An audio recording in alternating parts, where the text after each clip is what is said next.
Good evening, Monadnock region, and welcome to another hour-long special time in the Space Lounge. This is Go Mo Tonight, the region's only locally focused weekly comedy podcast. I'm your host, Chris DiLoretto, here with my now one and only co-host, Zoe Roden-Heinsman. Yes, welcome. This is our first episode officially without Sam. R.I.P. See you on the other side. Just kidding. He's not dead. Nor is he dead to us, actually. But we did. So today, this is Thursday, the 29th of September when we're recording this. And so today was the day that we actually announced to the world that Sam would be leaving. Of course, last week we recorded the podcast. So we released the podcast episode today. Released a warm statement of thank you and goodbye. If you haven't read it, check it out. It's on the website. So two of us in the Space Lounge. We're like we promised last week, we're going to start bringing in some guest hosts to join us for episodes, and it's going to be especially interesting because we're going to bring them in from in many cases around the country and outside of the region, and we'll ask them to comment on our local affairs just as we do. And I think that they'll probably have some interesting things to say. So you can look forward to that starting next week. As for this week, Zoe just put a heater on. I did. It's cold. It's not the first time either, I confess. I'm not one of those people that tries to extend it to the last possible minute. So I'm sitting here shivering. So and I'm not really either, because I don't believe in being cold for frugality's sake. I don't. It's one of those things I don't have in common with New Englanders. But I haven't done it yet. But so this room that I'm in is the downstairs in my house, and I work down here all day long. And earlier I'm sitting down here and I'm freezing, And so I go and I just check on, the thermostat to see what temperature it says, and it's 67. And I'm like, oh yeah, nice. That's about usually what I set it to in the wintertime. And so I'm like, nice. This is how freezing I get to be for the next 6 months out of the year. Sweet.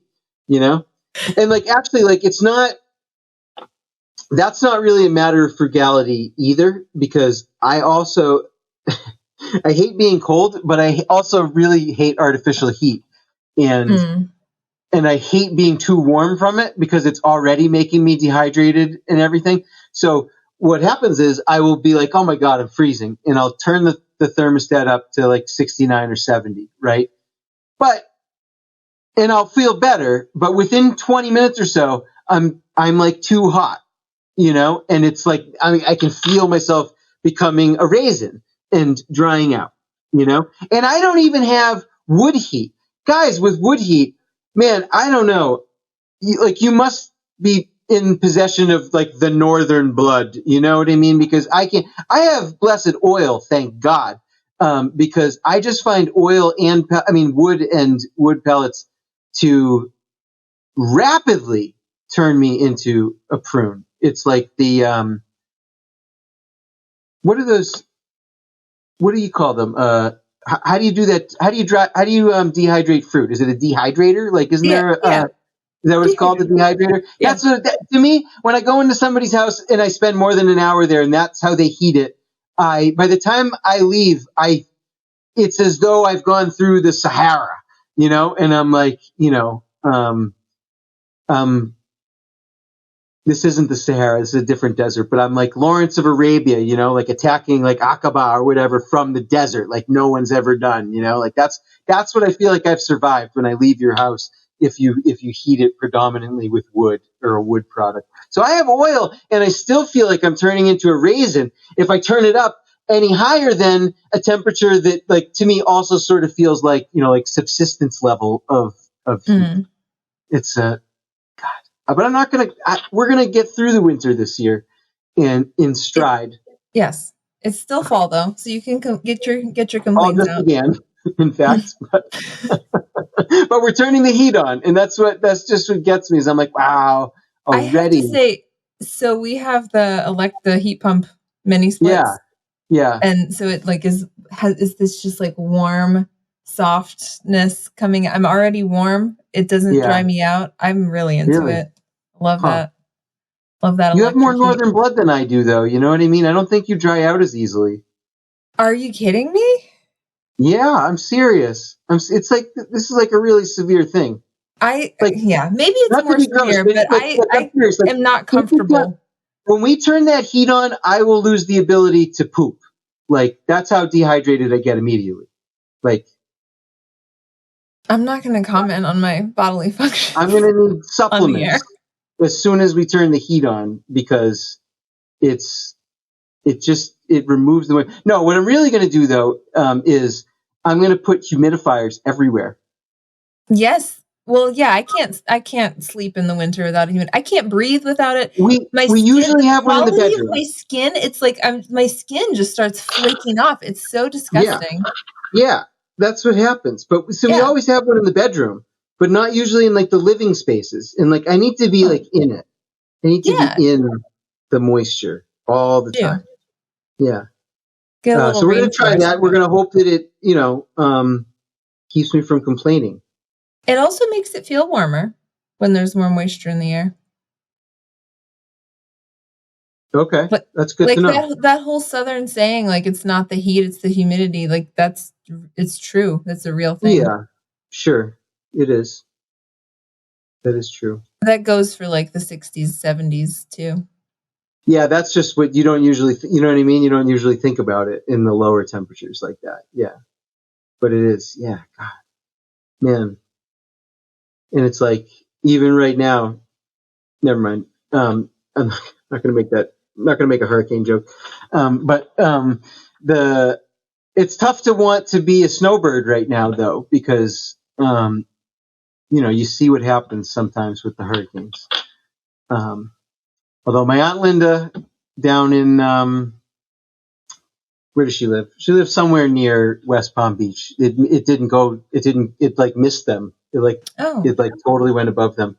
Yeah, I messaged her the other day, and she's like, "Oh yeah, well, like it hadn't even hit Florida yet, and I'm not sure that they knew that it was gonna miss West Palm Beach yet, but maybe they did. I don't know. It was always kind of pointing like this, so she was like, "Yeah, it's fine. Yeah, I mean, she never flees. Like she never evacuates. Yeah. She's not from there either. She's from here, and she's like, yeah, we're going on a cruise on Saturday of the Eastern Caribbean." And I was like, "Oh, good for you." It's just very unconcerned about it. So she's doing well. So it's not like an automatic death sentence. Yeah. Well, the trajectory of this one is kind of funny too, because it's heading right for my parents in South Carolina, which they usually don't get, where they live in the upstate of South Carolina, bands from the hurricane will sometimes come through and bring a distinct type of weather. It's like, oh, it's a hurricane band. But this time they are getting the wind. Like hit, yeah. They're getting hit. And what my mom said, you're going to love this. I called her today and I was like, are you guys getting anything from the hurricane yet? And she's like, well, the pine trees are like shaking a lot, but we really need the rain. And I was like, even a hurricane. Some people really want that rain. I mean, that's a good point. It could be like the hurricane of 38 and Peterborough floods downtown, right? And people would be like, we needed the rain. You don't understand. We had a drought earlier this year, and this will help. This will be good. Aquifer's all charged up now. Everything's ruined, but the ground has enough water in it for sure. So we have had a fair amount of rain. Not so much in the last few days, but last week it rained a bunch, and I don't know. I feel like the droughters. I'm going to start calling them that, the droughters. The droughters have calmed down a little bit, which is nice. There's a few people in my neighborhood even getting a little like lawn watering in. Shame-free again. Is it legal? Probably. I did not stop to count what day it was. I don't know. We don't want to defy the decrees of Seth MacLean. Well, he can come scope them out if he cares. I'm not going to rat on my neighbors. I'm not asking for addresses. Seth never listens anyways. So as to avoid liability.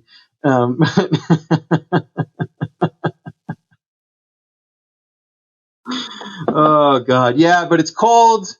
It's, it feels like there's a lot of things in flux. Some are probably good things. Some maybe not. Some are just maybe like the neutral change that is inevitable with time in the passage of seasons from one to the other. But there do seem to be a lot of people who have said something about it to me recently, who have just exclaimed, "There's a lot that's changing right now." So I don't know. Oh yeah, I think people there is. It's more than usual. I don't think it's just. You're right. Deep down, I don't really think it is just the seasonality or whatever. There's some weird stuff in the air. Magnified if it hadn't become a cliche thing, I would be like, the vibes are off. But now that's they've ruined that phrase. So sometimes it's still the right phrase, though. Yeah, the vibes are off, guys. The vibes are off. It is the right phrase. I don't mean it in its 2022 colloquialism, but it's the right phrase. So what? But I don't know. I don't know where it's going. And I don't know what's gonna. I feel like this is one of those all right, hold on to the sides of the ship kind of thing. Yeah, we don't know what's up. Atlas Pyrotechnics, no longer a New England owned company. Feels like it's part of it. My phone is blowing up with multiple alerts because Trevor Noah is leaving The Daily Show after 7 years. A show Coolio is dead. Stopped being relevant 15 years ago, is getting a new host. Yep, Coolio. Coolio. He deserved better. That's all I can really say about that. Obviously, the Queen is dead. Four Winds Farm, just right up the street from me, is apparently, word on the street is being... There's no more milk. There's at least one empty freezer, and I've heard that they're packing up shop and moving to Puerto Rico, which good for them. Retiring, getting out of here. It's because they stopped placing AgX listings that this happened. It's a direct thing. Just kidding. But I think the move to Puerto Rico is a good one for them than the one that they want. Sure it is. No, I'm sure it is. I'm just making jokes. But if you're a farm, you should advertise with us so that the same fate doesn't happen to you. I mean, unless you want to go to Puerto Rico. All the farmers are now we're staying.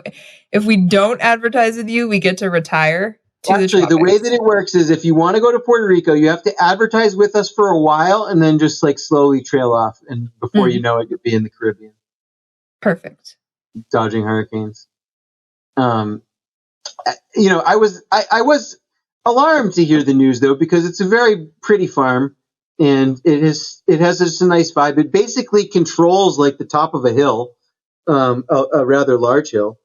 And, I was also alarmed because, I'm it's the name of the fucking street. It's Four Winds Farm Road, but as Zoe pointed out to me, Four Winds Farm was an entity that existed. It's the name of that land. So it existed before the current owners. It doesn't appear that they've sold to an existing entity that is bringing a farm immediately, though, right? No one knows. Right? I don't know. The person I heard the news from didn't seem to think that there was anyone coming in. Yeah, it's a shame. Right away. It's a shame. Next thing you know, there's going to be workforce housing up there. No. that goes in a totally different direction from where I was going. But I guess the same general theme, right? We're worried about the neighborhood going downhill, right? And I'm yeah, I'm sitting here like, no, God, no, we can't. I'm like the people on Union Street being like, oh my God, they can't build anything up there. My house isn't going to be worth pennies. Like they're stealing my retirement. Oh my God. But,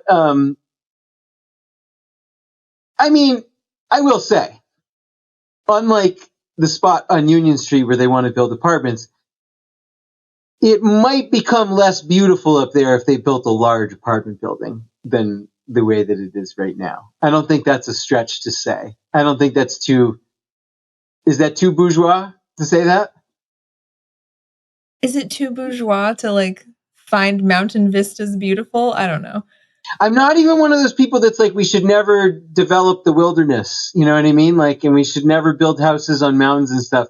I'm just saying, because it is developed up there and it's developed very beautifully. And I just feel like to turn it into just an apartment block might be a shame. But I guess, maybe I'm being a NIMBYer in that regard. I'm not going to protest it if somebody wants to do that.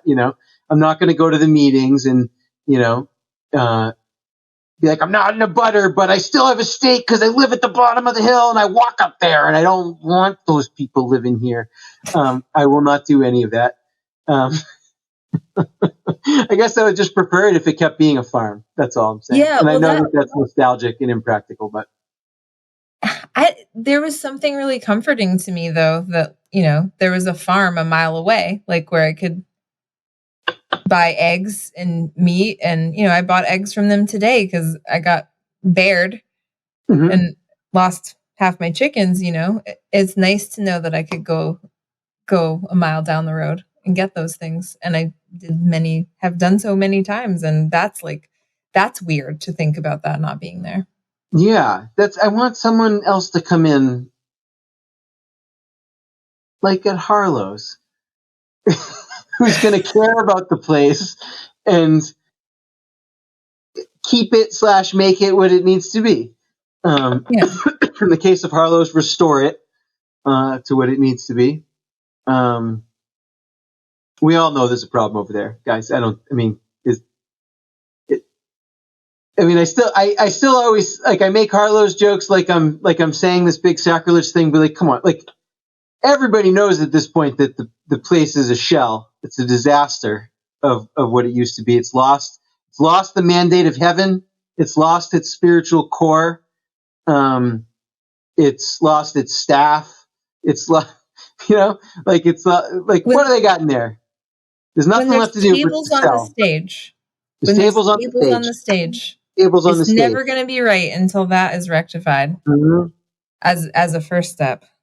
Yeah. And, there's rumors about that too, that's in the works and all that stuff. And I would like to see it come to pass. It's for the good of everybody, in my opinion, but I'm right. I didn't mean to qualify. I hate when people say that. It's not just my opinion. It's correct. It would be in everyone's best interest for there to be music in Harlows again, for it to really become the center of the downtown that it once was. It's really sad. It's really sad. The unfair part of this comparison is to Four Winds Farm, because Four Winds Farm has not entered into any decline. The current owners who are leaving didn't like hollow out the spirit of the farm before they left. However, though, one could argue that if they did not make this move right now, right, their hearts have chosen to move on, allegedly, to Puerto Rico. If they decided not to follow that, that's what happens. You know what I mean? Like when you hang on too long, like that, you lose the mandate of heaven. Like that's, not the culturally appropriate, but I think it's relevant. And so I applaud them for understanding timing. And even though I am very much like an institutionalist, like everything that exists must be kept going, but, there's another side to that, which is that sometimes there is a time and a place for stepping away, and it shouldn't be taken lightly, and I don't think it is in this case. And in this case also, as with Harlows, I'm still crossing my fingers that, something will work out. Somebody will want either to live on a fake farm or to actually have another working farm there. I would accept the fake farmer, I suppose. But I liked it that there were cows up there. Yeah. And the sheep. Grass-fed cows, grass-fed really lamb. Yeah. Yeah.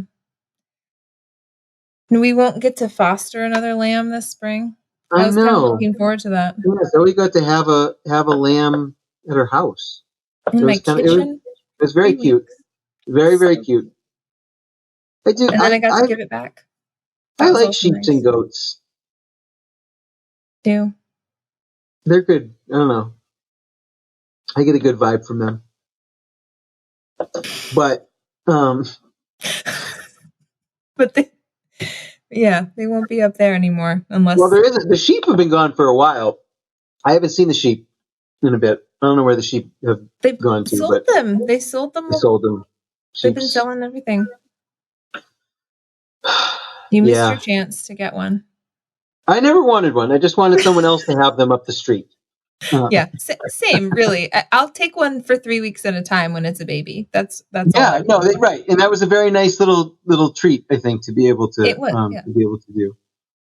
But so yeah, I mean, I forget where I was going with that, but these are all things that are changing. Atlas Fireworks, for the record, we just kind of glossed over that, but Pennsylvania has come in to buy it. Not the state, but a company in Pennsylvania. What was the name of it? Something funny. Pyrotechnica.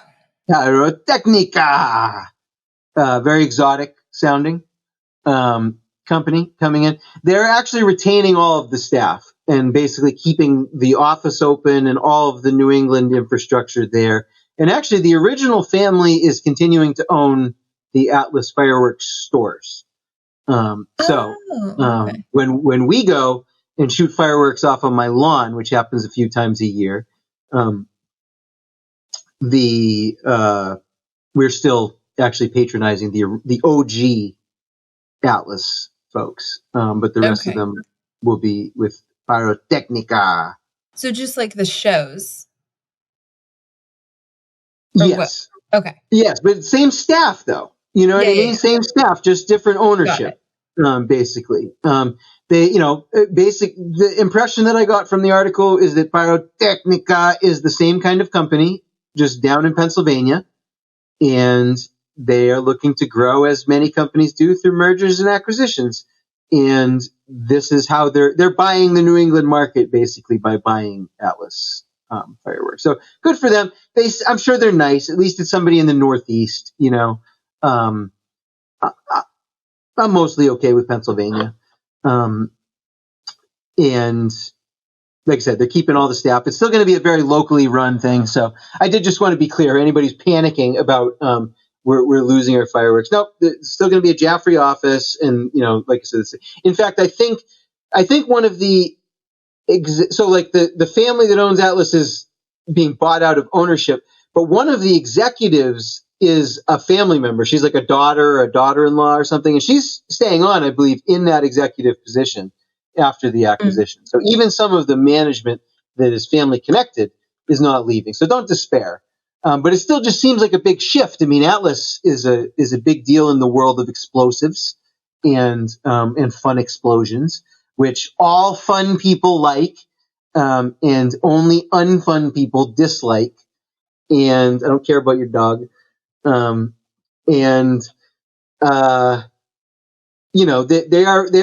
institution throughout New England. They do some of the biggest shows all around. They may even have a hand in Boston's 4th of July. I want to say, they're the big dog. And so I guess congrats for Pennsylvania for bagging it, but, and they've been in that position for decades. So, Trevor Noah, not for decades, only about 7 years. When the Daily Show was good? I'll tell you when the Daily Show was good. When Craig Kilborn was the host of it in 1997. Because he was mean. In fact, I really liked it when I was in middle school. I liked his humor and his style. And all these years have gone by, and Jon Stewart made it a totally different thing. And of course, there was that moment when we all loved Jon Stewart. Like, I'm sure there's some people out there who are pure enough that they can say that never happened to them. But like, and I was on the edge. I was never a big watcher. I'm on the edge. I don't know. There was a time for his program, though. It had a moment in the sun. It had a big moment in the sun, very shining moment. Was never really my thing. But I was reading an article. It was a recent article. I forget. Might have been New Yorker or something. I don't know. That was like revisiting Jon Stewart, and maybe it was like Daily Beast or I don't know. I don't remember. But he was talking about how he's got this new show on HBO, and it's like wicked fucking lame. And the author's kind of like, it's kind of him a little bit though, and like his moment is past. And like, but the reason I even bring it up at all is to say that when they were just kind of telling the broad strokes history of the Daily Show. And so Craig Kilborn gets this mention, and they described him as being meaner than Jon Stewart. And I was like, yeah, that's what it was. That's what it was. That's why it was better, because he was meaner. And like, I don't know, Jon Stewart was just like lily-livered. Like, I mean, yeah, he's so funny, and he calls Tucker Carlson a dick. That was the main point of the article, though, is that like there was that huge Jon Stewart's biggest moment in like 2004, going on Crossfire and calling Tucker Carlson a dick, and like CNN cancels Crossfire like a month later, right? But the article's like, yeah, and then history, time goes on, and Tucker Carlson, and they were kind of like Tucker Carlson being lampooned in this like more or less like straight establishment red and blue debate format gave birth to the Tucker Carlson that was to come, right? And they're like, now he's basically like, they're sort of saying that like he has sort of taken Jon Stewart's advice when Jon came on the Daily Show and was like, you guys are full of shit, like you don't stand for anything and all this stuff. And he's, gone way out and stood for a lot of things. Sometimes he's right about things, though, for the record. I'm not afraid to say that. But the kicker, though, is that the nightly audience that he gets is like exponentially higher than Jon Stewart ever got at his height. Wow. It like dwarfs it. It's like Jon Stewart got like, I don't know, maybe a sixth of what Tucker Carlson pulls in 5 nights a week. Just boom, boom, boom, boom, boom, boom, boom, boom, boom. And I don't know. I just always thought the guy was a loser. When he really pissed me off was, I want to say it was like 2010 or 2011 when he thought he was really clever. Him and the other asshole, Colbert, when they did their rally for sanity or whatever. I was just about to bring that up. Yeah, that was, agreed. If you can imagine me doing this, that had me like in conniptions. Like I was like so just flabbergasted because what I felt even in that moment when I was like perhaps even slightly less disillusioned than I am now, right? But still, but also in some ways more radical than I am now, which is a weird combination, right?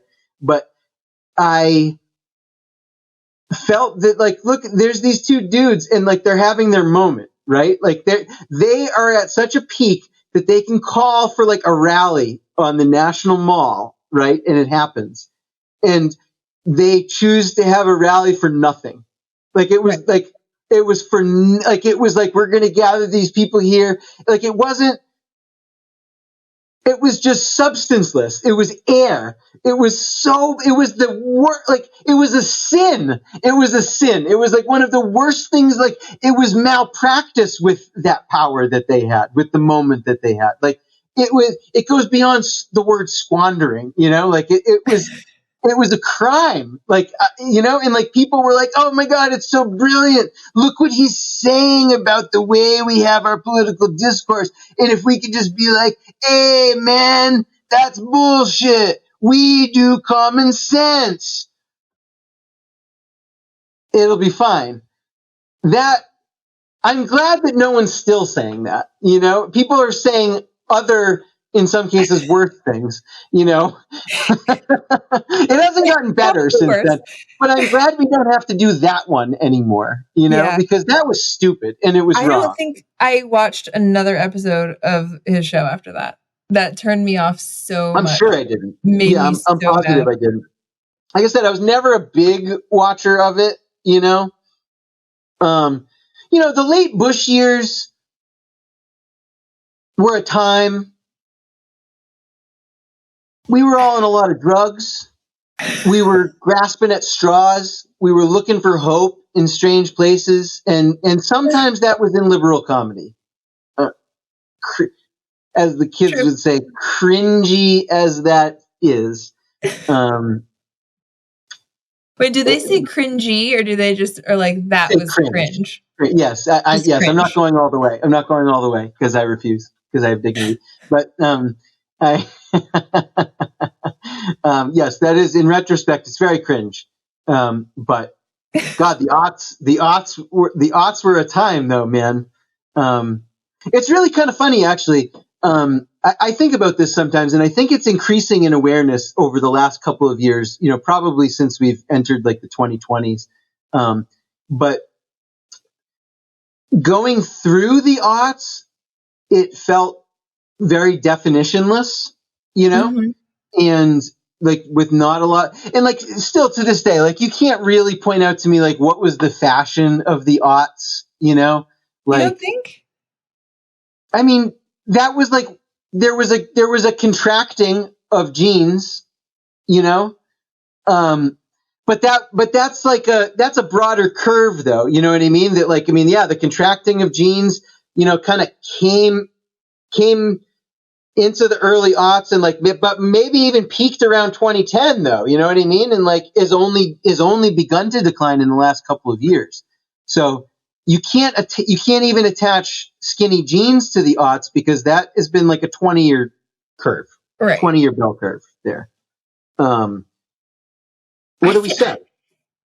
I can't pull an outfit or like a fashion out of my mind to describe to you, but I feel like there might be something more concrete there. But anyway. Well, I wouldn't be surprised if we can eventually identify it, because I think what my point is that I think it's actually coming into the consciousness as a much more defined thing than we believed it to be while we were going through it, you know?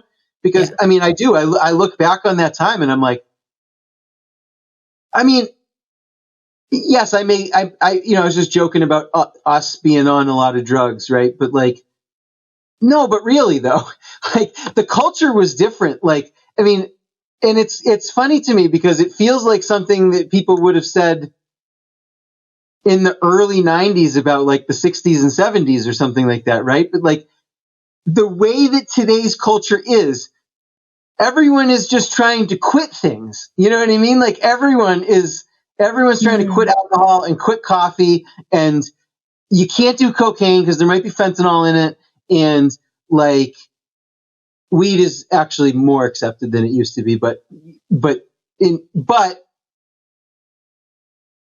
is it more used? I don't know. No, I kind of don't think so. It's legally accepted. I don't know. That's a gray area that is worth further exploration. But like in any case, though, intoxication is a little bit out of fashion. It's definitely out of fashion with the youngest among us.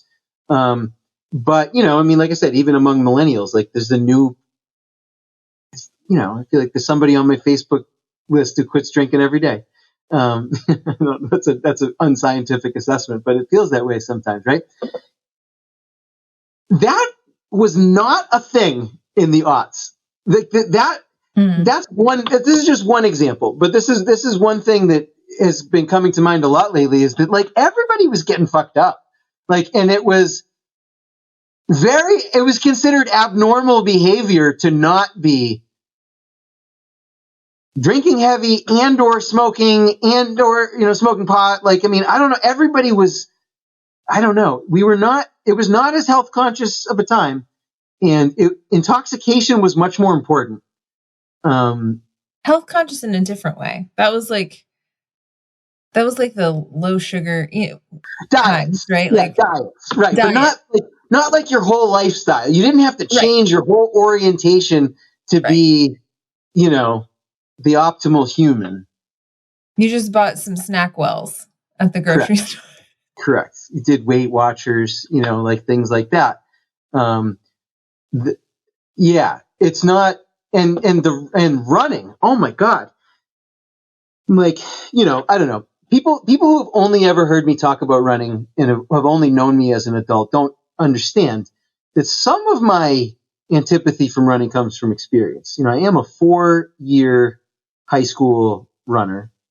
3 seasons my freshman year, all 3. 2 seasons my sophomore year.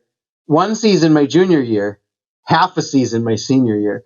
So you can see there was if we graphed this out, it would be a line, right? And running sucks. But running around the turn of the century and, going into the, 2 of those years were in the aughts, right? It was, jogging was considered a normal form of exercise, right? But like running as a lifestyle, which you would sort of try to do if you were a cross-country runner. You know what I mean? There were magazines and movies and things like that. There was a culture around it. But it was a fringe subculture. It was way out there on the edge. And that is just not true anymore at all. Were ultra marathons a part of that, or is that a new thing? That's newer. I mean, that shit started with like the Tough Mudder shit, which came in like the second half of the aughts. Right. So people started doing these like weird, grueling obstacle coursey things. Right. And then it was like, well, why should we fuck around with this kid shit? Let's just run 700 miles. You know what I mean? Like, and so I don't think we saw granted, there were probably ultra marathon events, right? But way out on the fringe. Right. Fringe activity, like not considered normal. And like if somebody that you knew was doing it, I think it was more acceptable to be curiously skeptical of it than today, where, you give your unconditional congratulations. Yeah. On your immense personal achievement. I first heard about this as a thing from this high school classmate of mine who I've just like stayed in touch with on social media. And she just posted, a few years ago that she was doing like this, it was like a 50K maybe. And I really thought it wasn't real. Like I thought that was a typo or something. And then, so I was like, what is she doing? And, she's like literally running for an entire day and doing nothing else. And then she was posting about how, her recovery and how much pain she was in and all the stuff she was eating. And I'm like, all right. Pathological, a little bit. Little. I mean, I thought the running culture was weird when I was in it, there were always lots of people who bought into it a little too hard. I will say most of them don't run anymore that I know of. There's one guy who was a buddy of mine who's definitely still a runner in his adult life. But isn't that interesting though, right? It destroys your body. Oh yeah, it's bad for you guys. That's that's the thing, is it like, God almighty, if you're kind of doing exercise, there's a lot of things that you can do. But running isn't actually that good for you in terms of cost benefit and your other alternatives. It's just not. It's very popular right now though. But it isn't good for your joints. It's not even the best cardio that you can do. It's certainly, it's not even close to like the best, like leg exercise that you can do.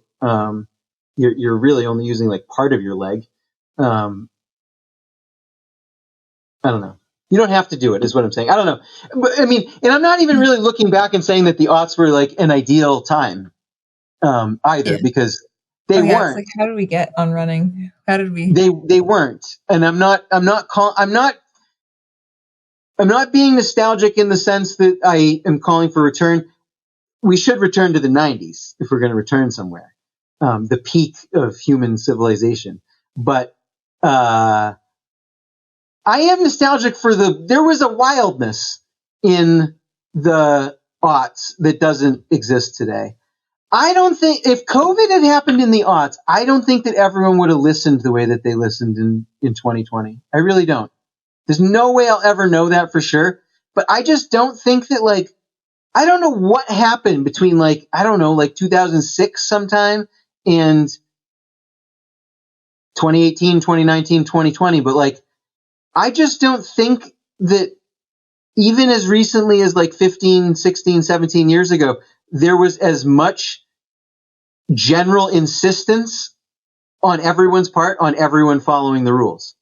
I feel like it was much more accepted that we were all going to bend and break them sometimes. And I don't know what happened. We became very Puritan, and I defend the Puritans against the slur like the one I just made, because they weren't even this bad. Facebook in some ways they were. And smartphones in our faces all the time happen. Like, I hate to be that person, and goodness knows I use my, technology every day, all the time, like everyone else does. But that is the answer to your question about what happened in that time frame. That is what happened, but why did it produce that effect? It's a deep question that I don't know if I'm prepared to answer. Is it just because we all are somehow aware that we are on display at all times, and thus we must maintain appearances? I think so. Yeah. That's the thought that I wasn't articulating, but yes, I think that it's unsustainable. If so, it might be so. And it's very unsustainable. People can't, because I'm very familiar with that concept. You know what I mean? I have a social media persona. I know how to do it. I know how to be watched and how people are watching, and we're on a show right now and all of this stuff.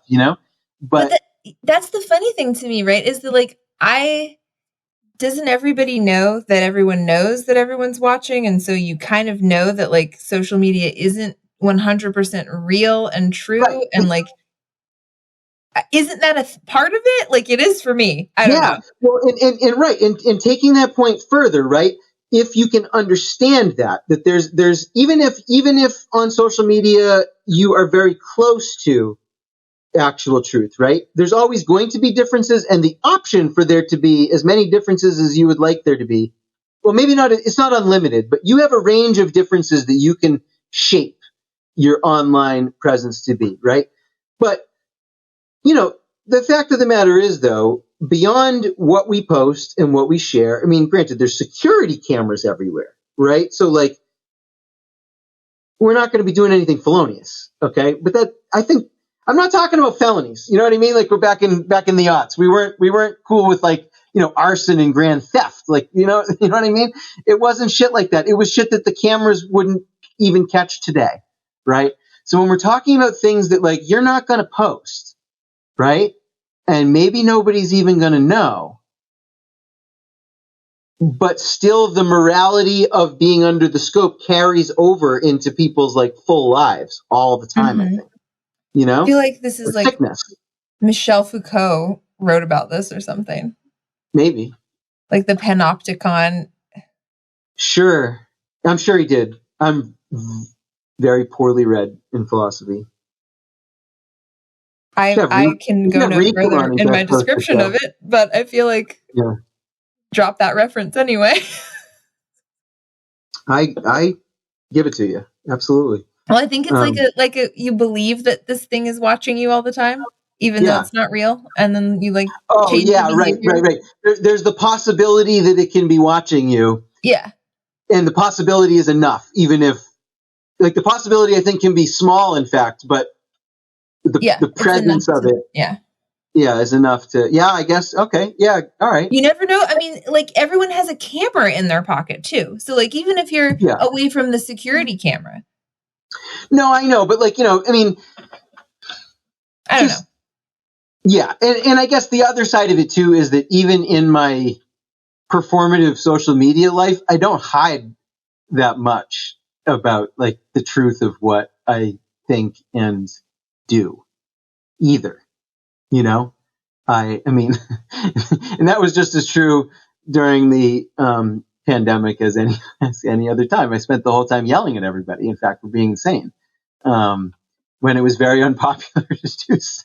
And I guess I don't expect everybody to do that. That's fine. Not everybody's like that. It's not everybody has an Enneagram 8, but so that's fine. But like, I don't know, maybe like loosen up a little bit, like be a little bit less frightened of making a mistake. You know, I don't know. Maybe, I mean, I definitely think that's what it was. Like we were not that scared to like make big errors like 15 years ago. Part of that's being young. I know that. I'm almost 40 now. I'm in the responsible, local burger phase of my life. So yes, I'm not reckless anymore. And that's good. That's good for everybody. Not in my opinion, but the truth. It is better for me to be less reckless than I was in my 20s. But as a society, we cannot be this cautious and reserved, and we gotta let our hair down a little bit sometimes. You know? Agreed. And we gotta let other people say the wrong things, and live with them anyways. I think it's really important. Totally agreed. Yeah.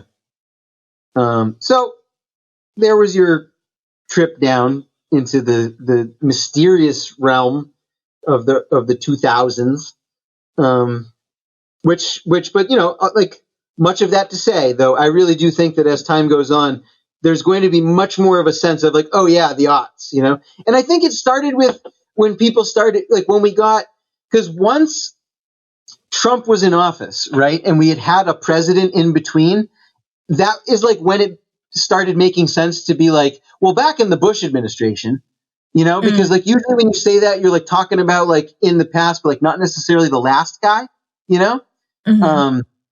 and so it started becoming more fashionable to refer to the Bush years. And then you're like, yeah, like the Bush years, God, man, that was a thing. That was a whole thing. Like it was real different back then. Everything was different. Media was different.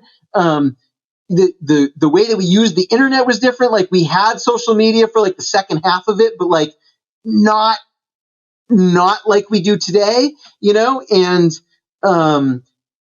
yeah, God, politics were different. Man, everything was different. And I think it's taken this time interval to go by before you can look back and be like, oh man, like so I've heard so many people complain that like culture and politics and stuff is like standing still. And it's been like standing still since the late 90s. But like, I do not think that that's true. I think it just looks like it's standing still when you're in it, going back about like 10 years. And you can't really see it until you're like 12, 13 years out. And then you're like, wow, Do you that think was that's a weird always been time. true? Do you think that was like true like 60s, 70s too? Well, it definitely, I think that culture and like time period definition was certainly happening at a faster clip, and it was starker, because you can kind of like look at it and be like, I mean, the further back you go, the less accurate like my pencil drawing will be, you know what I mean? But you can really kind of be like, all right, yeah, 20s, 30s, 40s, 50s, 60s, 70s, 80s, 90s. Yeah. Each one like shifts at like the same time and like really they all go from like the 2 year to the 2 year, like the first couple years of every decade always belongs to the last decade, Yeah. And it never really changes on the zeros. And that's why I think it's actually important that we're seeing some of these things in 2022, because now we're really in the 20s, going forward. Right. Makes sense. Yeah. But I just wonder if it felt that stark living, it definitely looked stark to us, but I wonder. Yeah. You have to wonder. You have to wonder because, I mean, yeah, it certainly looks different, looks very stark and different in retrospect, and I mean, some of it is, well, I was going to say generational, but like in this case, right, like if you go say 60s to the 70s, you're talking intra-generational because you're talking older boomers versus younger boomers, because older boomers were the 60s, right? But like my parents are still boomers by like 6 years, and they were 70s kids, and they were they were kids. Well, I shouldn't say that. They were kids in the 60s, but they came of age in the 70s. And they have no association in their memories much with like hippiness or things like that. My dad did go to Janis Joplin's last concert as his first concert when he was 13 years old with his older sister. Yeah. What's funny is he never learned that was her. Like, this is how big of a fan of the 60s he was, right? He never learned that was Janis Joplin's last concert until I told him it like a year or two ago, because I found it out by accident. Oh. Yeah. Like I knew, like all, like, cause I had always heard that he had seen her at Harvard Stadium in 1969, or maybe it was 1970, whichever year it was that she died. And it was the documentary movie Festival Express, which is a very fun film if anybody hasn't seen it. It's very great. It's about all of these different 60s bands who they rented out a Canadian National train, and it was a concert tour that was supposed to be like a traveling Woodstock that would go to all the Canadian major cities. The concerts turned out to be a disaster, and they didn't even make it all the way across Canada. Like, things went like very seriously wrong. But the way that they describe it in the film was that Woodstock is fondly remembered by the attendees, but the musicians were like miserable and terrified, right? The Festival Express tour, none of the attendees had a good time, and some of them didn't even get a show. But the musicians had the time of their lives, because they were just riding this train together, like playing songs and like having jam sessions in train cars. That's cool. It is cool, and there's footage. Like there's footage of them like jamming out on the train. It's very cool. So highly recommended to see. But at the end of that documentary, it must be 1970, because I think that's when it was set. That's when Festival Express set. Yeah, because Woodstock was 69, Festival Express was 70. Janis Joplin died in like October. But they, at the end of it, they're giving you the words on the screen saying like, this is what happened or whatever. And it was like, Janis Joplin died like 2 months later. And I don't remember if it mentioned that her last show was at Harvard, but I think it gave like the month and the year. And I was like, well, wait a minute. That has to be like when my father went. I went and looked it up, and I was like, that was her last show. Did you know? No idea. So that's the extent to which these kids who like grew up in the 60s, but like were teenagers and young adults in the 70s, weren't a part of all that. They had a whole different thing, and they had different fashion and different. They all smoked pot still. That was a common thing. But I don't know. Did weed ever really go away? I mean, like maybe in the 80s it became less fashionable. I don't know. I do think it was cooler to smoke pot in the aughts than it is now, though, even though it's legal, which is weird. Like it's like, it's less of a faux pas now to someone who doesn't smoke. You know what I mean? Like, someone who doesn't smoke isn't really allowed to shame me for smoking weed anymore. But I think that like a smaller percentage of people are actually smoking the weed. That's how I would break it down. I feel like you could probably, producer Jim could probably pull something up on that. I feel like that's the kind of information that. Yeah. And I also wonder too, some of the it might not be true, and just like some of the habits have changed, right? Because I definitely think that there's some older folks who have started buying it from border area dispensaries since recreational has become legal, and since the variety of edibles and even drinkable cannabis has expanded. Like, some people really like that, and so I think that the audience has expanded in that regard. So I guess, I don't know, maybe if you added up all of the users of cannabis, maybe it's not different. But I guess in terms of like,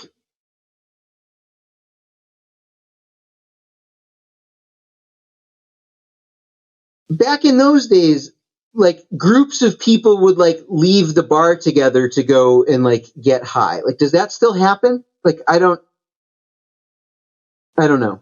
How often are you at the bars though? Not often enough to really be able to answer that question. It doesn't seem like it to me though. In any case, All of this conversation like has me feeling very nostalgic and wistful. Yeah. And it's, just like fall is, as Michael Scott said, the most contemplative season. So here we are. I know all these small changes going on, and we're like, and you know what else changed? We got old. If you look at the big arc of time, it's way more than you even think. Yeah.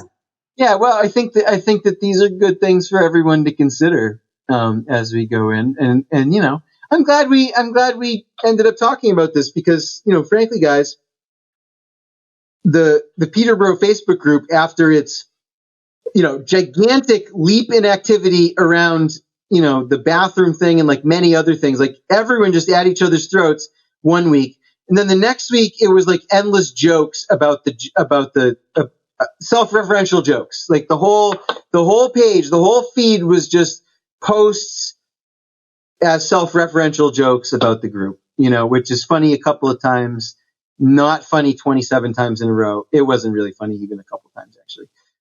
But we'll allow it a couple times. And then after that, like, it's just terrible. And ever since then, it has gone back to where we were. I want to say we talked about it on the program maybe 4 to 6 weeks ago. We were like, no activity.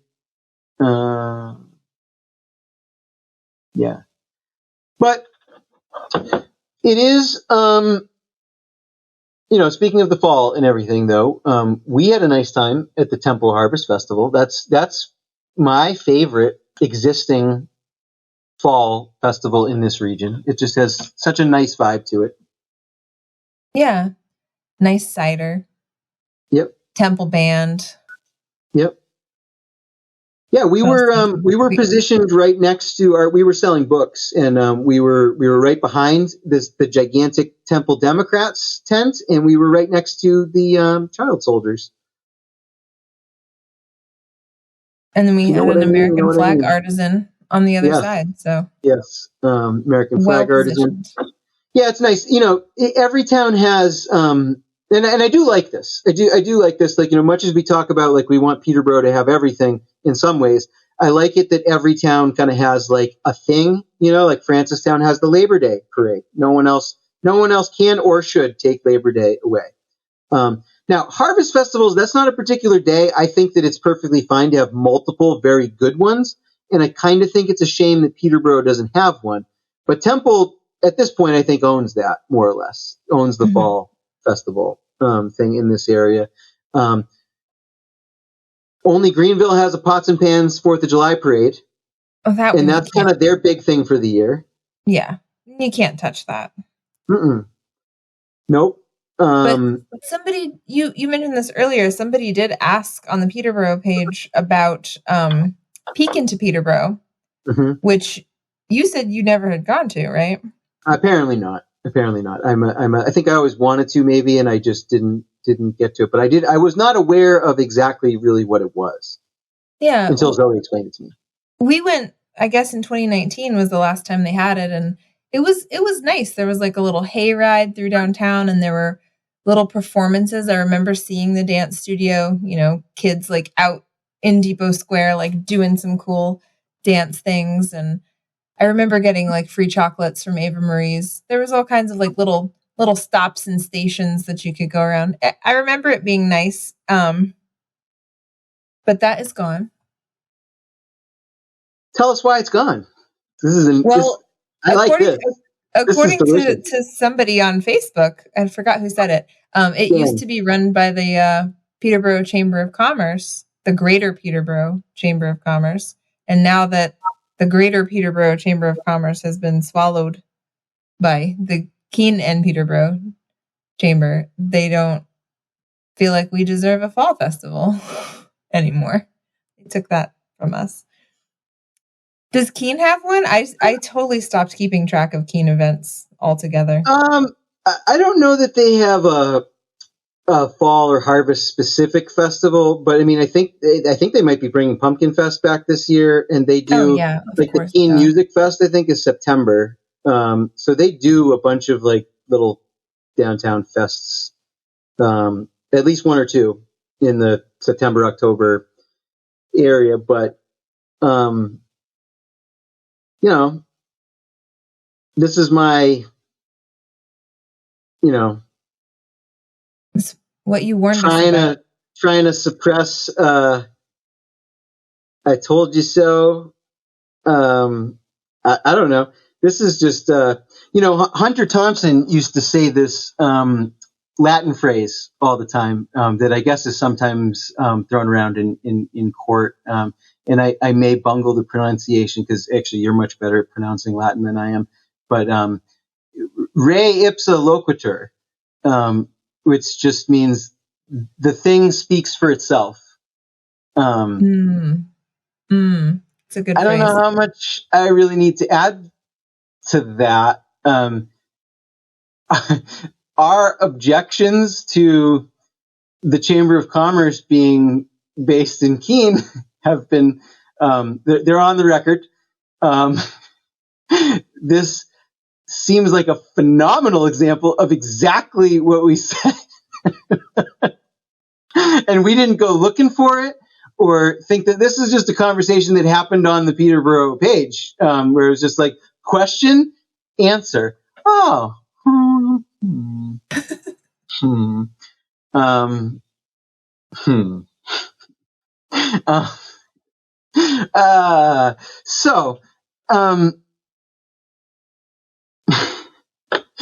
Listen, I will say this again, and I'm not sure if we put it, and I'm not sure if I put it exactly in these terms last time, and that's the only reason that I'm going to say it. I think that the only way to have a mind in which it is better to have a Greater Keene and Peterborough Chamber of Commerce combined is if your vision, and this is what I was trying to say at the time, and I did explain this to Luca on Facebook in writing. He was invited on the show and did not accept, even though he said he wanted to talk about this. But this comes down to competing visions about what this area looks like today and what it's going to look like tomorrow. And this combined Chamber of Commerce only makes sense if your vision is for the cultural hub to be Keene and Peterborough to be sort of like a rich boutique suburb, with the expectation that if people in the rich boutique older suburb want to do anything, kind of like hip or festival-ish or whatever, they should drive the 30 minutes to Keene, and indulge in that there. And then if people from Keene want to do like art tours, or, whatever else they come here to do, I'm not sure how it's confusing to me a little bit how they see us. And I lived there for a while, and I mean, my experience was that they don't see us at all. My experience in living in Keene is that, and this is part of why I always object to Keene's claim to being part of the Monadnock region, because the people in Keene do not see themselves or behave as if they are in the same region as Jaffrey and Peterborough, which to me is the core of the Monadnock region. So like they don't see a link. They don't think about, some of them probably don't know where it is. I know that sounds extreme, but if you haven't lived in Keene, it is impossible to underestimate the amount of people who live there who truly, truly do not leave town. Like, do not leave. Or if they do, it's like for a trip, like a day trip or like something, but like not as a matter of course. They don't leave Keene. And so they don't come here. They don't know about it. I don't know. So I don't know why they would want to be partnered with us. But if they did, it's probably because they see us as this like quaint mountain town that would be like a really good like satellite in its orbit. right?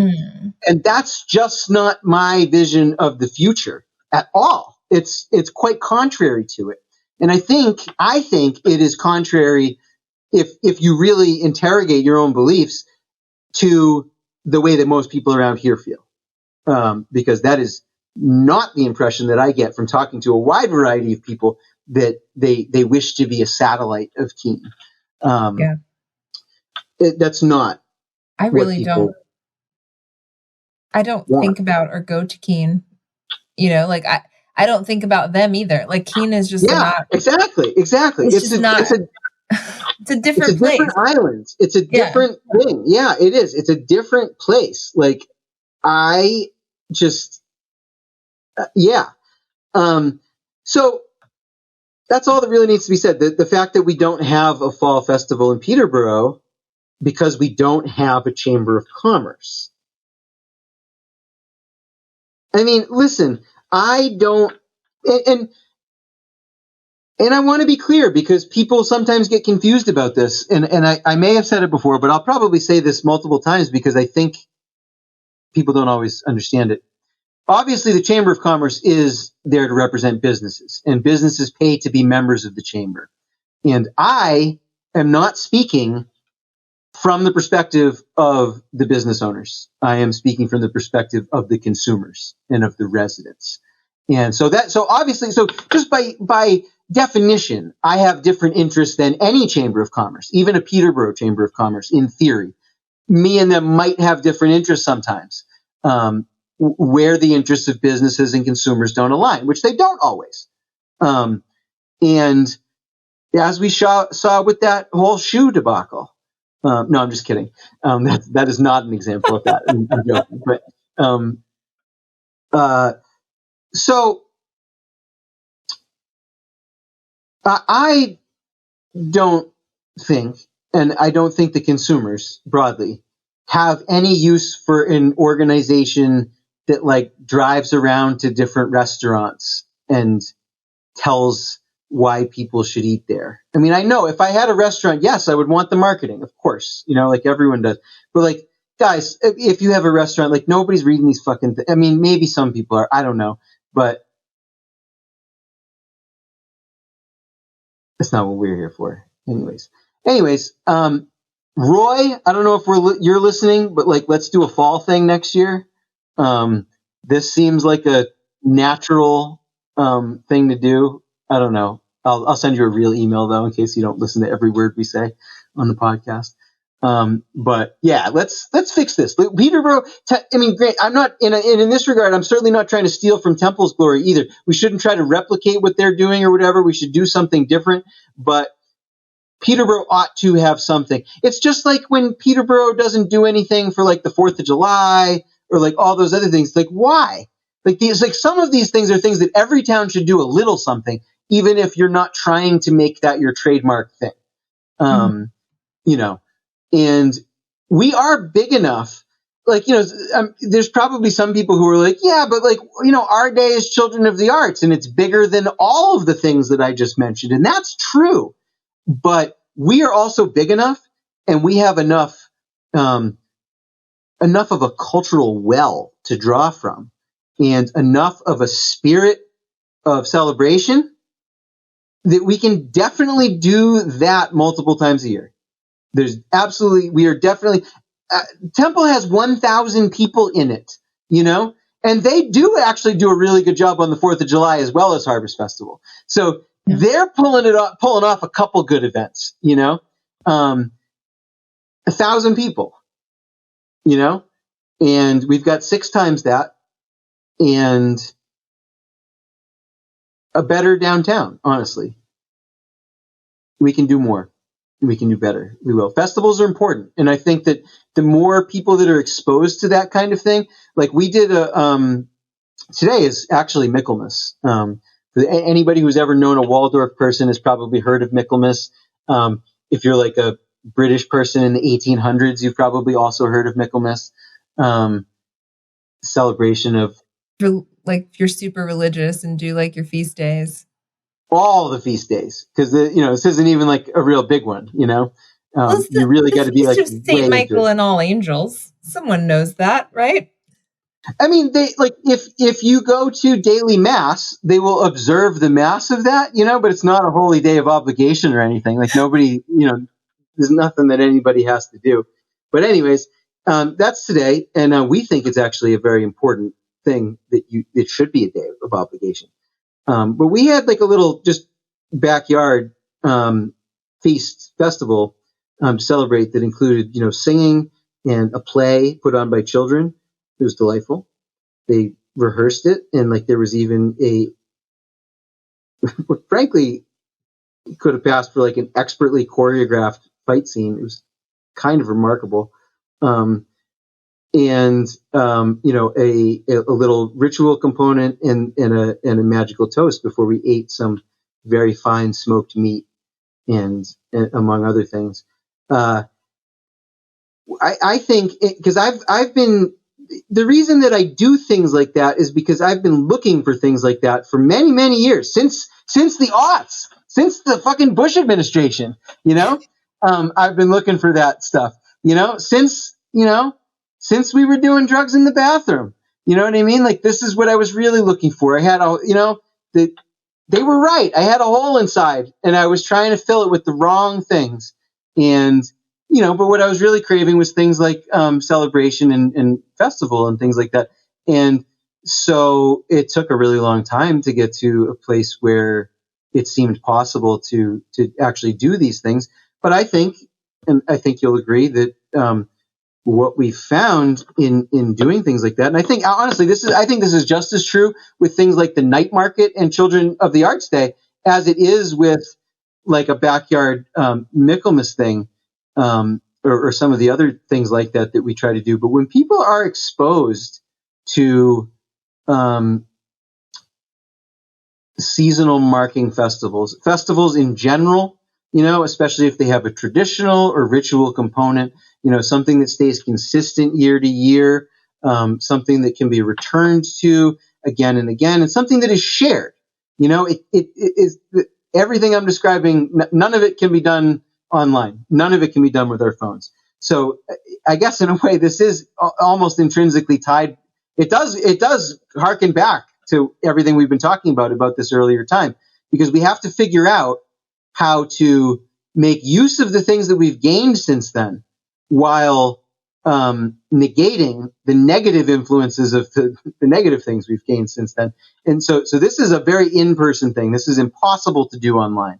This is, but the observance and the full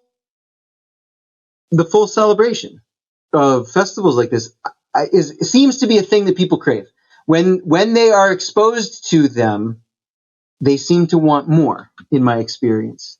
I believe it's a human birthright and that it's deeply in our bones. So that's no surprise.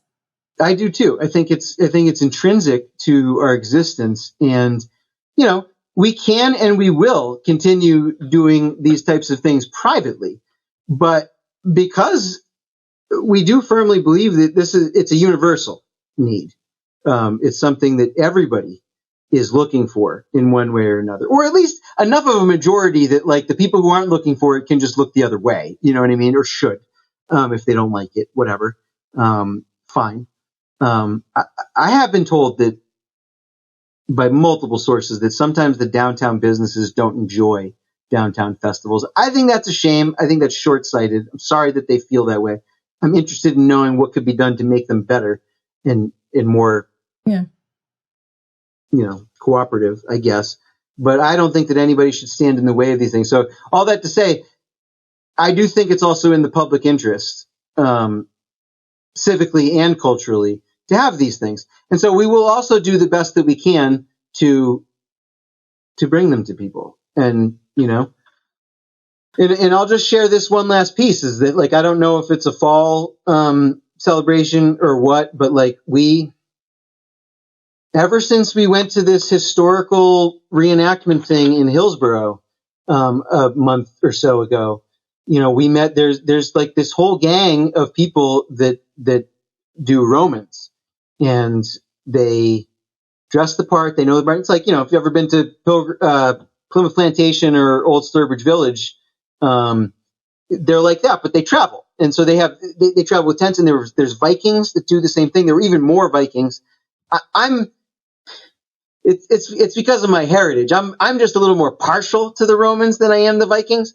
But there were actually, the Viking group was a little bit bigger, and they had more stuff, and they seemed to be a little bit more in depth. But in any case, ever since we encountered this, we are searching for the right time and the right occasion to bring the Romans to downtown Peterborough, to bring the Vikings to downtown Peterborough. Probably not even on the same time either. I think that they each deserve their moment in the spotlight. Yeah. And we don't want. So, it's not about being a reenacting festival. It's about bringing the Romans to Peterborough. Different. That's correct. It's very different. It's very different. So, just consider that among one of the dozens of exciting things that we have planned in the long-term future around these parts. But yeah, so general episode this week. Not a lot of news, not a lot of drama. Maybe that's good. Not so good for the former police chief of Hancock, but we don't need to get into that. He was stealing time, committing a felony. To me, it seems like he was just greasing the wheels a little bit. I don't know. Far be it from me to be to bend over backwards to defend the armed authority figures always, but I don't know. It was a felony. Come on. Whatever. We don't need to. We don't have time to get into that, unfortunately. So, in any case, thank you for staying with us. Hopefully, we didn't lose too many of the Sam stands that constantly write to us their love poetry and send obscene things expressing their love for Sam. Hopefully, we kept some of you, even though he has left. But all of you who are here, thank you for coming along for this ride. I think this was a lot of fun. We want to give a special thanks to our producer and sound lord, the one and only Chad Patterson, who, to the best of my knowledge, is planning to stick around for the foreseeable future. You can check him out and get any audio needs, any production or mixing or consultation or setup, any of the things. Look, if you're somebody like me and you're just, even if you have like a small comprehension of audio matters, but you know what? You're just not an audio guy. You've never been in a band. You've never run a soundboard. Like you've never really done anything complicated on a thing. Whatever it is that you don't know how to do, or like maybe you just you're like, yeah, I could watch these 3 hours of YouTube tutorials and I could probably bust it out myself. But maybe you just, don't want to spend 3 hours doing that and then doing the work. He can tell you how to do it. And he can do it himself. He's got studio117.net to service all of those needs. And he's also in, a lot of people don't know this. He's actually in 2 bands. No. Yeah, he's in so the preeminent dad rock band of Southern New Hampshire, Down by 10, which by the time you hear this, too late to go see him on 10-1 at Riley's place, but I'm certain that you missed a good time if you did not go there. Down by 10. They can do any cover from the 60s. It's actually funny though. They're speaking of the definition of the aughts, their description is that they can do covers from the 60s to the 00s.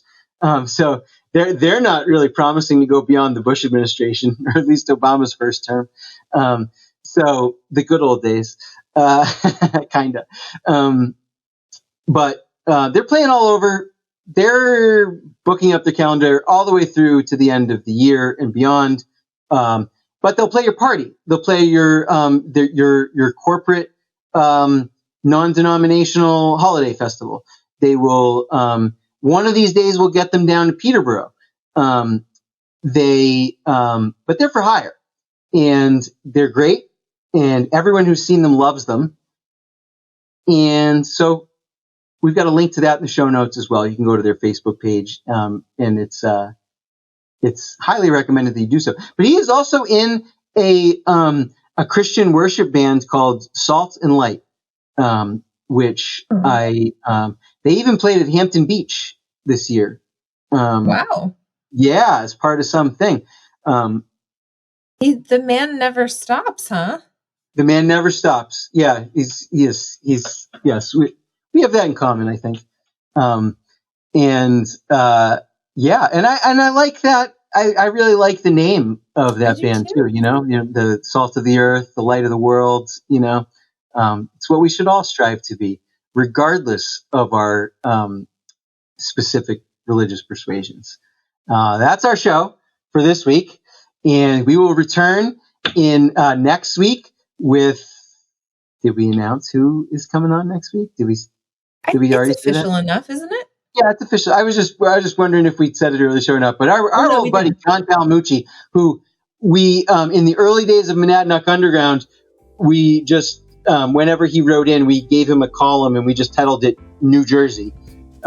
He is, as far as we are concerned, he is the New Jersey ambassador to Peterborough, at the very least, to the Monadnock region, to all of the towns covered by Go Monadnock. And so he's going to join us for a full episode. We're really, really excited about that. And we're going to start bringing on a whole bunch of really fun characters, not to be interviewed, but to join us in the fun commentary of our times. We'll see you next time. I think we've given you a lot to chew on while you're doing so. And until we all come back together again, please do us all a favor and take good advice. We'll see you in the lounge next time.